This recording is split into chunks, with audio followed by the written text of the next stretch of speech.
আসসালামু আলাইকুম, welcome back to my channel food lover. আবারও হাজির হয়ে গেলাম ভিন্ন আরেকটা রমজানের রেসিপি নিয়ে। আজকে আপনাদের সাথে শেয়ার করব কলিজা সিঙ্গারার রেসিপি। খুবই সিম্পল ওয়েতে তৈরি করে দেখাবো। প্রথমে এখানে আমি 1 কাপ পরিমাণের ময়দা নিয়েছি এবং পরিমাণ মতো লবণ নিয়েছি। প্রথমে শুকনো উপকরণগুলিকে একটু মিক্স করে নিব। লবণ আর ময়দাটাকে একটু হাত দিয়ে মেখে এরপর এখানে 2 টেবিল চামচের মতো সয়াবিন তেল দিয়ে দিব। প্রথমে 1 টেবিল চামচের মতো হবে দিয়ে দিয়েছি। এবার হাত দিয়ে খুবই ভালোভাবে এটাকে মথে আবারও 1 টেবিল চামচের মতো হবে সয়াবিন তেল দিয়ে হাত দিয়ে ভাবে করে একটু মেখে নিচ্ছি। দেখতে পাচ্ছেন এটা খুবই ভালোভাবে মেখে নেওয়া হয়ে গিয়েছে। একটু সময় নিয়েই কাজটা করে নিতে হবে। মুঠো করলে কিন্তু এটা একদমই শক্ত হয়ে গিয়েছে, এর মানে তেলটা ময়দার সাথে খুবই ভালোভাবে মিশে গিয়েছে। এবার এখানে 1 চা চামচের মতো কালো জিরে দিয়ে দিলাম। এটাকেও খুবই ভালোভাবে মিক্স করে এখানে অল্প অল্প করে পানি দিয়ে দিব আর হাত দিয়ে একটা ডো তৈরি করে নিব।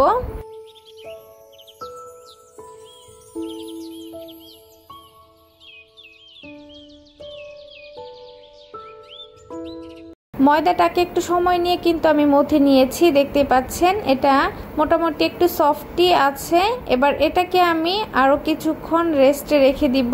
এর আগে আমি আবারও 1 টেবিল চামচ পরিমাণের সয়াবিন তেল দিয়ে হাত দিয়ে খুবই ভালোভাবে মথে নিচ্ছি। কিছুক্ষণ মথে নেওয়া হয়ে গেলে এটাকে আমি 10 মিনিটের মতো রেস্টে রেখে দিব। 10 মিনিট এটাকে রেস্টে রেখে দিয়ে আমি চলে যাব পুর তৈরি করতে। সিঙ্গারার ভিতরের যে ফিলিংটা আছে ওটার জন্য এখানে আমি নিয়েছি আলু 1/2 কাপ এরকম ছোট টুকরো করে, আর নিয়েছি 1 কাপ পরিমাণের কলিজা। এটা আমি গরুর কলিজা নিয়েছি। কলিজাটাকে হাফ সেদ্ধ করে এরকম ছোট ছোট টুকরো করে কেটে নিয়েছি। এবার সিঙ্গারার ভেতরের পুরটাকে তৈরি করতে চুলাতে চলে এসেছি। দেখতে পাচ্ছেন চুলাতে প্যানের মধ্যে সয়াবিন তেল দিয়ে দিয়েছি। এখানে আমি 1/3 কাপ হবে সয়াবিন তেল ইউজ করেছি। 1 চা চামচ দিয়ে দিচ্ছি আস্ত জিরা এবং 1/2 কাপ পেঁয়াজ কুচি। পেঁয়াজটাকে আমি কিছুটা সময় ভেজে নিব। আর এখানে আমি একটা কাঁচামরিচ দিয়ে দিচ্ছি, একদমই ছোট ছোট টুকরো করে কেটে কুচি করে তারপর দিয়ে দিচ্ছি কাঁচামরিচটাকে। যেহেতু খুবই অল্প পরিমাণের পুরটা আমি তৈরি করব, তাই পরিমাণে সবকিছুই কিন্তু আমি কমই ব্যবহার করেছি। একদিনই খাওয়া যায় এরকম পরিমাণের সিঙ্গারা আমি তৈরি করব। এখানে আমি রসুন দিয়ে দিয়েছি 1 টেবিল চামচ, আর 4টা এলাচ, 2 টুকরো দারুচিনি এবং 1টি তেজপাতা দিয়েছি। এখানে স্ক্রিপ হয়ে গিয়েছিল ভিডিওটি। এখানে আমি 1/2 কাপের মতো পানি দিয়ে 1 চা চামচ হলুদ গুঁড়ো, 1 চা চামচ মরিচ গুঁড়ো, 1 চা চামচ ধনিয়া গুঁড়ো, 1 চা চামচ জিরার গুঁড়ো আর 1 চা চামচ গরম মশলার গুঁড়ো দিয়ে দিয়েছি। আর দিয়ে দিয়েছি আদা বাটা 1 চা চামচ। সবই আমি এবার খুবই ভালোভাবে সময় নিয়ে কষিয়ে নিব।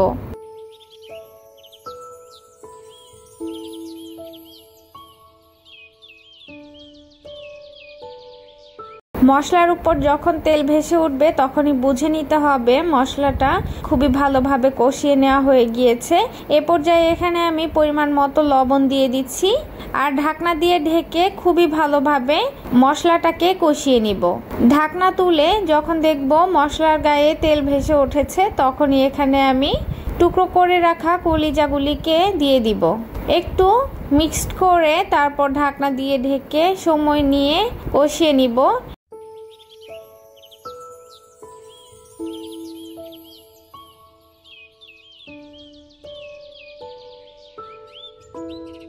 এ পর্যায়ে কিছুক্ষণ পর দেখবেন কলিজা থেকে কিছুটা পানি বের হয়েছে। এই পানি থেকে কিন্তু এটাকে খুবই ভালোভাবে সেদ্ধ করে নিব। আর আলুটাও যেন ভালোভাবে সেদ্ধ হয়ে যায়, তাই আমি এ পর্যায়ে এখানে টুকরো করে রাখা আলুটাকেও দিয়ে দিচ্ছি। আবারও ঢাকনা দিয়ে ঢেকে কিছুটা সময় ভালোভাবে কষিয়ে নিব। একটু সময় নিয়ে ভালোভাবে কষিয়ে নেওয়া হয়ে গেলে এখানে আমি 1/3 কাপের মতো মটরশুঁটি দিয়ে দিচ্ছি। এই মটরশুঁটিটা একদমই কাঁচা অবস্থাতে ধুয়ে ঝরিয়ে ডিপ ফ্রিজে ফ্রোজেন করে রেখেছিলাম, সেই মটরশুঁটিটা আমি ব্যবহার করছি। কিছুক্ষণ রান্না করে নেওয়ার পর এখানে আমি 2 কাপের মতো পানি দিয়ে খুবই ভালোভাবে রান্না করে নিব। একটু ভালোভাবেই যেন সেদ্ধ হয়ে যায়, তাই একটু বেশি পরিমাণ পানি দিয়েই আমি এটাকে সেদ্ধ করে নিব। ঢাকনা দিয়ে ঢেকে কিছুক্ষণ রান্না করে আবারও ঢাকনা তুলে একটু নেড়ে মিশিয়ে আবারও ঢাকনা দিয়ে ঢেকে এভাবে করে আমি সময় নিয়ে পানিটা একদমই শুকিয়ে যাওয়া পর্যন্ত খুবই ভালোভাবে রান্না করে নিব।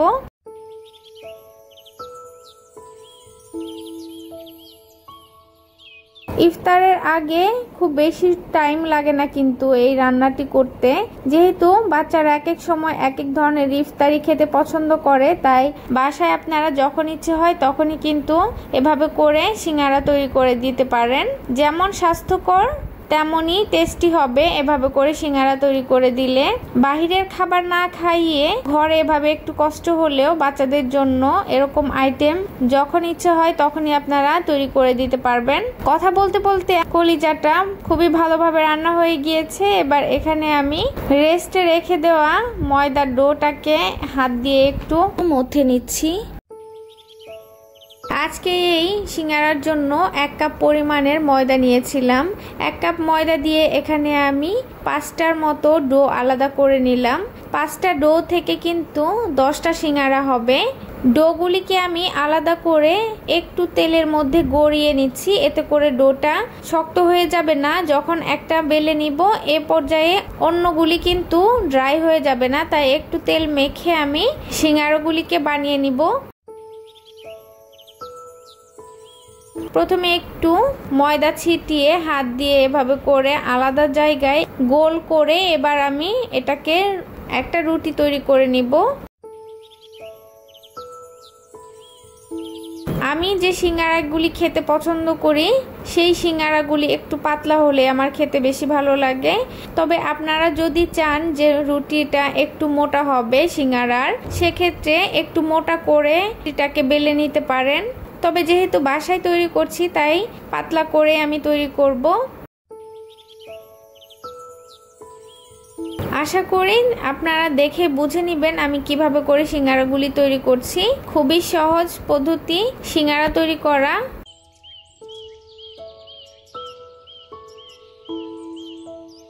আমি রুটিটাকে একটু মোটামুটি মিডিয়াম সাইজ করে বেলে এরপর এটাকে আমি এভাবে করে হাত দিয়ে ভাঁজ করে একটু পানি দিয়ে লাগিয়ে দিব, এতে করে এটা আর খুলে যাবে না।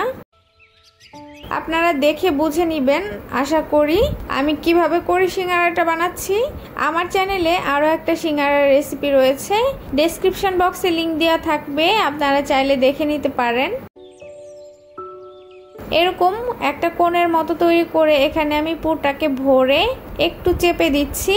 এবার একটা সাইডে যেই পাশে আমি সিল করেছি সেই পাশের অপোজিট সাইডে আমি এভাবে করে একটু ভাঁজ করে সিঙ্গারাটাকে আমি সিল করে দিব। একটু পানি দিয়ে লাগিয়ে নিলে এটা একদমই আঠার কাজ করবে, কোনোভাবেই খুলে যাওয়ার সম্ভাবনা থাকবে না, তাই একটু পানি ইউজ করে আমি এভাবে করে সিঙ্গারাটাকে লাগিয়ে দিচ্ছি।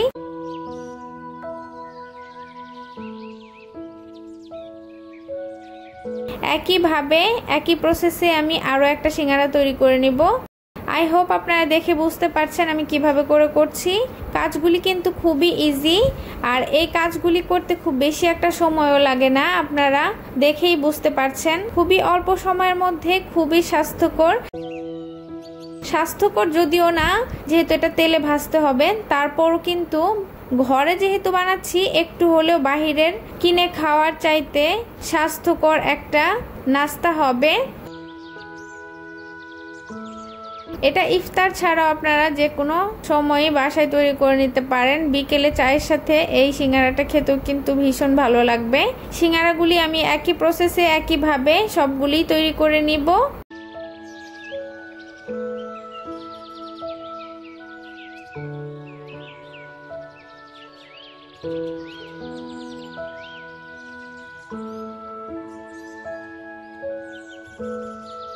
সবগুলি সিঙ্গারাই তৈরি করে নেওয়া হয়ে গেলে চুলাতে চলে এসেছি ভাজতে। চুলাতে একটু বেশি পরিমাণের তেল দিয়ে দিয়েছি। তেলটা একটু ঠান্ডা ঠান্ডা থাকতেই কিন্তু সিঙ্গারাগুলিকে দিয়ে দিতে হবে, আর চুলার আঁচটাকে লোতে রেখে সিঙ্গারা ভাজতে হবে। একটু সময় নিয়ে লো আঁচে সিঙ্গারাগুলি ভাজলে কিন্তু এটা খেতে বেশি ক্রিস্পি হবে। কিছুক্ষণ পর এপাশ ওপাশ করে উল্টিয়ে পাল্টিয়ে সিঙ্গারাগুলিকে আমি ভেজে গোল্ডেন করে এরপর তুলে নিব। কেমন লেগেছে আজকের রেসিপি কমেন্টস করে জানাতে কিন্তু মোটেও ভুলবেন না। আমার রেসিপিগুলি যদি আপনাদের ভালো লেগে থাকে অবশ্যই চ্যানেলটিকে সাবস্ক্রাইব করে লাইক, কমেন্ট এবং শেয়ার করে প্লিজ পাশেই থাকবেন। দেখতে পাচ্ছেন সিঙ্গারাগুলিকে একদমই সুন্দরভাবে গোল্ডেন করে আমি সময় নিয়ে ভেজে নিয়েছি। এবার এগুলিকে একটা একটা করে আমি তুলে সার্ভ করব। আজকের এই সিঙ্গারার রেসিপি কেমন লেগেছে অবশ্যই আমাকে কমেন্টস করে জানাবেন। একটা সিঙ্গারা একটু ভেঙে দেখাচ্ছি, দেখতে পাচ্ছেন এটা কতটা ক্রিস্পি আর একদমই খাস্তা হয়েছে, ভেতরটা তো দেখতেই পারলেন। সো আজকের মতো বিদায় নিচ্ছি, সবাই অনেক বেশি ভালো থাকবেন। আল্লাহ হাফেজ।